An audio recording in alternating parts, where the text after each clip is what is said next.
The time has come for America to hear the truth about this tragic war.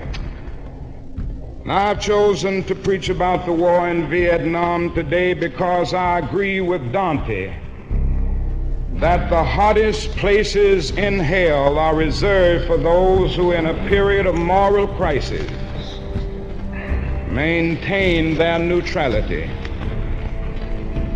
Good afternoon. My name is John Michael Turner. I currently reside in Burlington, Vermont. I served with Kilo Company, 3rd Battalion, 8th Marines as an automatic machine gunner. There's a term, once a Marine, always a Marine, but there's also the term, eat the apple, F the core. I don't work for you no more.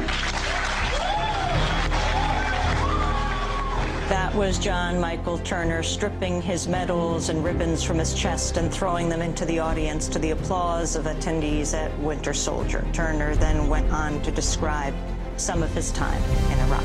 Great difficulty against all the apathy of conformist thought within one's own bosom. There has never been such a monumental dissent during a war by the American people. Polls reveal that almost 15 million Americans explicitly oppose the war. Additional millions cannot bring themselves around to support it.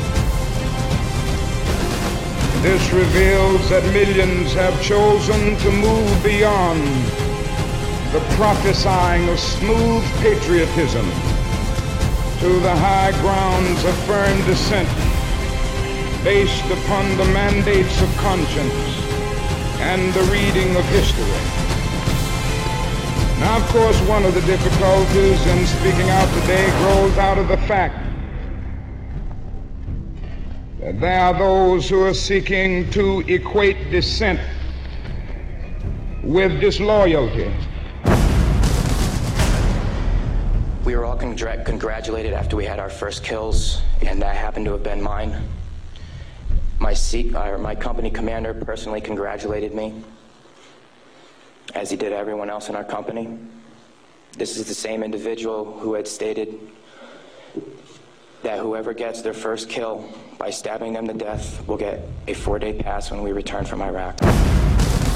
Seeking to make it appear that anyone who opposes the war in Vietnam is a fool or a traitor or an enemy of our soldiers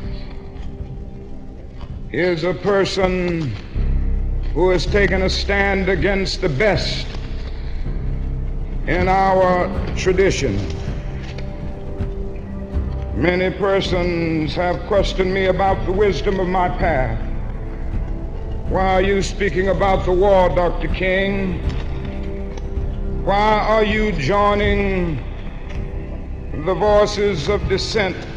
Peace and civil rights don't mix, they say. So this morning I speak to you on this issue because I'm determined to take the gospel seriously. And an 84mm rocket was shot into a house. I do not know if there was anyone in it. We do not know if that's where the fire was coming from, but that's where it was done. Please go to the next image.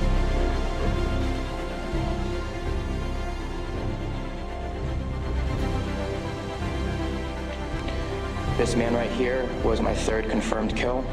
As you can see, he was riding his bicycle. Later on in the day, we went ahead and we had CBS Laura Logan with us, but she was with the other squad. And so she wasn't with us, so myself and 2 other people went ahead and took out some individuals because we were excited about the firefight we had just gotten into, and we didn't have a cameraman or woman with us. With that being said, anytime we did have embedded reporters with us, our actions would change drastically. We never acted the same. We were always on key with everything, did everything by the books. So the man on the bicycle, he was left in the street for about 10 minutes until we realized that we needed to leave where we were. And His body was dragged about 10 feet to the right of him. It is estimated that we spend $500,000 to kill each enemy soldier, while we spend only $53 for each person classified as poor. And much of that $53 goes for salaries to people who are not poor. And so I was increasingly compelled to see the war as an enemy of the poor and attack it as such. Perhaps a more tragic recognition of reality took place when it became clear to me that the war was doing far more than devastating the hopes of the poor at home.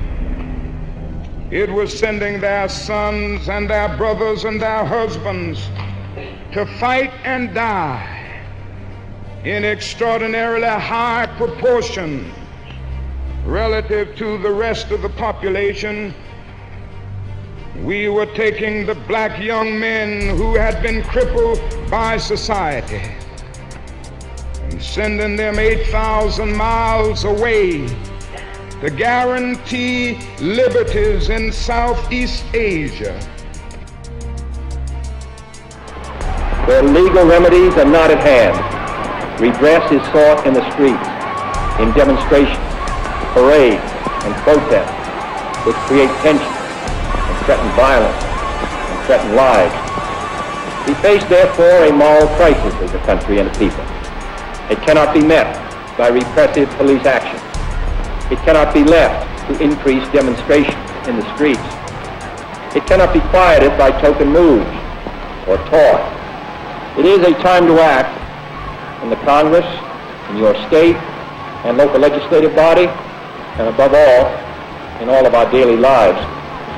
It is not enough to pin the blame on others, to say this is a problem of one section of the country or another, or to deplore the facts that we face. A great change is at hand, and our task, our obligation, is to make that revolution, that change, peaceful and constructive for all. They ask if our own nation wasn't using massive doses of violence to solve its problem. And I knew that I could never again raise my voice against the violence of the oppressed in the ghettos without having first spoken clearly to the greatest purveyor of violence in the world today, my own government.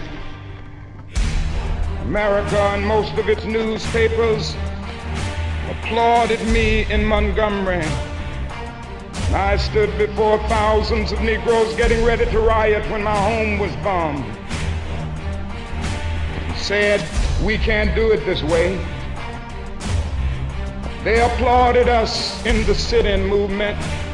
We nonviolently decided to sit in at lunch counters. They applauded us on the freedom rides when we accepted blows without retaliation. Oh, the press was so noble in its applause and so noble in its praise when I was saying, be nonviolent toward Bull Connor. There's something strangely inconsistent about a nation and a press that will praise you when you say be nonviolent toward Jim Clark, but will curse and damn you when you say be nonviolent toward little brown Vietnamese children.